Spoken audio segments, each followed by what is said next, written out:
Fluency English Podcast. You can speak fluency and confidently.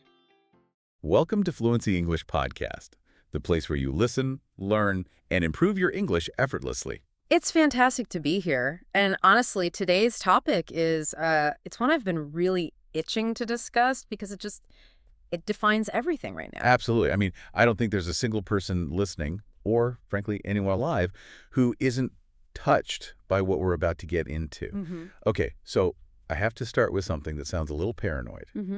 It's a question I think everyone, and I mean everyone, has asked themselves. I think I know where you're going with this. You probably do. Okay, so picture this. I'm at a cafe with a friend, we're having coffee, and I mention out loud, I say, I'm thinking about buying new hiking boots. Okay. Now, I haven't searched for them online, I haven't looked at any stores, I just said the words hiking boots. 5 minutes later, I pick up my phone, open Instagram, and what is the very first ad I see? Let me guess. A beautiful sponsored ad for the latest 2026 limited edition hiking boot. Exactly. It's terrifying. It happens so often that it just feels impossible to call it a coincidence. It makes you ask that big, scary question. Is my phone listening to me? It's the modern ghost story, isn't it? We used to be scared of monsters under the bed. Yeah. Now we're afraid of the spy in our pocket. And then you've got the other side of that fear, the economic one. Yeah. You look at the news, you see these incredibly smart machines, and you think, Whoa, robots. Take my job. whoa, robots take my job. Is my whole career just over? It really does sound like the plot of a sci-fi movie from, I don't know, the 80s. Yeah. But it's not a movie. This is our reality. We are living through this massive shift, and that's exactly why we're doing this deep dive today. We're not just going to talk about the tech. We're going to explore the vocabulary of the future. Here's the mission, yeah. We want to do two things today. First, we really want to unpack these huge pillars of modern life: social media, artificial intelligence, and digital balance. We want to get to the why and the how. That's the what. Exactly. And secondly, and this is specifically for you, the listener, we want to give you the English tools to talk about all this. We know you're a learner. You're probably at an intermediate level, B1, maybe B2. Right. You can order coffee. You can talk about your weekend. But can you really discuss the ethical implications of, say, algorithms? That's a big jump, a huge jump. But by the end of this, you will be able to. We're going to break down all the buzzwords, the key terms, so you can have these big conversations. So no textbooks today. Yeah. Just a real conversation about the world we're all living in. We've got three main areas. We'll start with the social media trap, then jump into the wild world of AI, and finish with something I think we all desperately need: digital balance. I think desperately is exactly the right word there. Okay, so let's dive right into that first pillar, the social media trap. Let's get into it. I have to share a slightly shameful moment from last night, actually. Yeah. I got into bed around 10. I was tired, long day, and I told myself the classic lie. Oh, I know this one. I said, I'm just going to check my notifications for 2 minutes. The famous last words of the digital age: just 2 minutes. It is never 2 minutes, never. I'd unlock my phone, open a video app, and started watching. And honestly, I don't even remember what I was watching. It was people cooking pasta, then a dog on a trampoline, then someone explaining history. And suddenly I look at the clock. It was 12:30 a.m. Wow. You lost 2.5 hours, just gone. Gone. Vanished. And I felt terrible. My eyes were dry, my brain was all foggy, and I just had this guilt that I had totally wasted my sleep time. You were stuck in the cycle of doom scrolling. There's that word, Yeah, doom scrolling. It sounds so dramatic, like something from a heavy metal song. But it's part of our vocabulary now. Let's really unpack what it means, because it's a pretty new word, right? It is. It really exploded into English around 2020. It combines doom, death, destruction, a terrible with scrolling. And we all know that motion, the flick of the thumb. But doom scrolling captures a specific feeling. It's when you're consuming this huge amount of content, usually bad news or just mindless stuff, and you can't stop. It's interesting you say bad news, because that's how it started, right? People reading about the pandemic or wars. But now I feel like it applies to just mindless watching. I agree. Even if it's funny cat videos, if I'm doing it for 3 hours at 1 a.m, that feels like doom to me. It's evolved, absolutely. It's that zombie-like state where you're not even enjoying it anymore. You're just feeding the machine, looking for the next little hit of dopamine, but you're not getting any real satisfaction. That's the scary part. I wasn't having fun. I was just stuck. So why is it so hard to stop? Is it just me? Do I just have no willpower? No. And it's so important that you and everyone listening understands this. It's not a failure of your character. It is a success of their engineering. These apps are designed to be traps. A trap. Yeah. That implies intent. So you're saying they actually want me to lose sleep. They want your attention. In the tech world, they call it the attention economy. Your time, your eyeballs, that's the product. And to get it, they use very specific psychological tricks. We have to talk about the word notification. The little red dot, the ding sound. Exactly. A notification is just an alert. But think about what it does to your brain. When you hear that sound, your brain releases this tiny chemical spike. It says, ooh, something new. Someone liked my photo. Something's happening. It creates this biological urge to check. It's like a tap on the shoulder. Even if you're in the middle of a deep conversation with someone, if your phone buzzes, a part of your brain just leaves the room. Precisely. And once you're in the app, notice the design. It's what we call the infinite scroll. Meaning it never ends. There's no bottom. Right. Think about reading a newspaper. You get to the bottom of the page, and you have to physically turn it. That little moment gives your brain a chance to ask, am I done? Do I want to stop? But with the infinite scroll, new content just loads automatically before you even reach the bottom. There is no stopping point. There's no stop sign for your brain. That is so true. If the app just said, okay, you've seen everything from your friends today, I'd close it. But then it just starts showing me stuff from strangers. And that brings us to the ghost in the machine that decides which strangers you see. The algorithm. The algorithm. We hear this word all the time. The algorithm hates me, or I need to please the algorithm. To a learner, that must sound like some kind of, super advanced math. And at its core, it is math. An algorithm is just a set of rules, instructions for a computer to solve a problem. But on social media, the problem it's trying to solve is, how do I keep this person on the screen for 5 more minutes? So it's not trying to show me what I want to see. Not necessarily. It's trying to show you what will keep you engaged. Yeah. And those two things are often very, very different. Can we use an analogy? I've heard people compare it to a DJ. The digital DJ is a pretty good analogy, but let's add a twist. Imagine a DJ at a club. A good DJ wants the crowd to have a good time, right? Yeah. They play happy music, dancing music. Yeah. But the algorithm DJ is different. This DJ doesn't care if you're happy or sad or angry. He only cares that you don't leave the club. That is a very dark distinction. It is. So if playing pop music makes you dance, he'll play that. But if playing really sad, depressing songs makes you sit at the bar and order more drinks, he'll play the sad songs. Wow. If making you angry keeps you in the club to argue with people, he will absolutely play the angry music. That makes perfect sense. So if I stop to watch a video of some political argument, even if I hate it, even if it makes me furious, the algorithm just sees that I stopped scrolling. It registers your time. And it says, he stopped. Show more arguments. Exactly. It measures engagement, not enjoyment. And this leads to this huge psychological impact, because when we're scrolling, we aren't just seeing random videos. We're seeing other people's lives, or a very specific version of them. We call it the highlight reel. I love this term. It's from sports, right? Yes. If you watch a highlight reel of a football game, you just see the amazing goals, the perfect passes, the big celebrations. You don't see the boring parts, the players just standing around or missing a shot. You only see the peaks. And social media is the highlight reel of life. So true. I have a friend from university. Let's call him Dave. I look at Dave's Instagram. He's in Bali. He's eating a perfect smoothie bowl. He's tanned. He's laughing. And I'm sitting in my rainy apartment eating cold toast. And your brain instantly does a comparison. You compare your behind the scenes, the cold toast, the messy hair, the boredom, with Dave's highlight reel. It's a totally unfair comparison. I'm comparing my worst moment to his best moment. But our brains struggle to tell the difference. We see the picture and we just assume that's his entire reality. We think Dave is always happy, always on vacation, and that triggers a very specific feeling. We have a great acronym for it in English. FOMO. F-O-M. Fear of missing out. Yes, that anxiety, that little knot in your stomach that says everyone else is having more fun, making more money, or living a better life than you are. It creates a sense of inadequacy. Is that the right word? Inadequacy is the perfect word. The feeling that you're not good enough. And the tragic irony is that Dave, in Bali, is probably looking at his phone at someone else's highlight reel and feeling FOMO too. It's just a cycle of envy. Yeah. So you've got the trap design, the algorithm messing with our attention, and FOMO killing our self-esteem. It's a pretty grim picture. It's a landscape we have to navigate very carefully. But, social media is kind of the tip of the iceberg. It's the tech we've been living with for a decade. Right. There's a new wave crashing over us right now that is, well, it's arguably much, much bigger. You're talking about the elephant in the room, the topic that's in every headline, every meeting, every single conversation. Artificial intelligence, AI.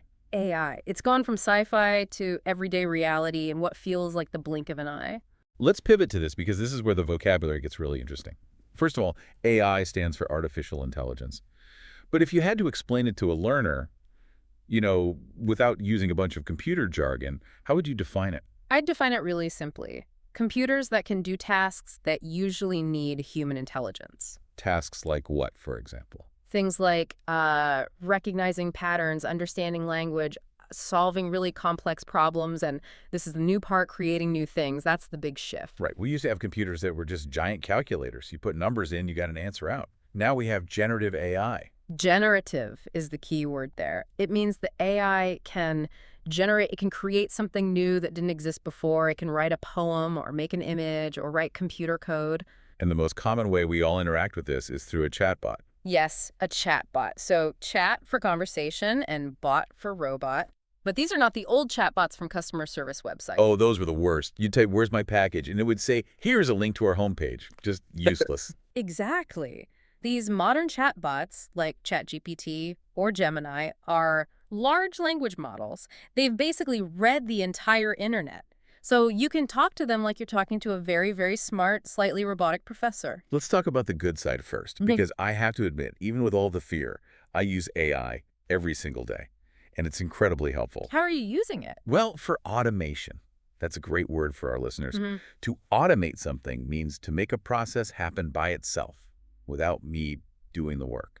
For example, sometimes I have to write a difficult email. Like maybe I have to decline a wedding invitation, but I want to be really polite and nice about it. I hate writing those. So what do you do? Open the chat button. I just type, "Write a polite email to my cousin. I can't come to his wedding because of work, but tell him I love him and I'll send a gift." And boom, 3 seconds later, a perfect email. That is a perfect example of its utility. You're using it as a tool to save your mental energy. But I want to highlight something for our listeners specifically. If you are learning English, AI is maybe the greatest tool ever invented. Oh, 100%. And I don't think enough learners realize this. They think it's just for cheating on schoolwork, but it's really a conversation partner. Exactly. You can do something called role-playing. You can tell the chatbot, pretend you are an immigration officer at airport, ask me questions, and then correct my grammar. That's brilliant. So you can practice a really scary situation like a job interview or a first date in a totally safe environment. Yes. And the robot never gets tired. It never judges you. You can ask it, "Hey, why did you use the word at instead of in there?" And it will give you the grammar rule instantly. It's like having a private tutor in your pocket 24/7. So on one hand, it's this incredible assistant. It automates boring stuff. It helps us learn. But we have to look at the dark side because there is a very, very scary side to this. There is. And it all centers around one concept: truth. We need to talk about deepfakes.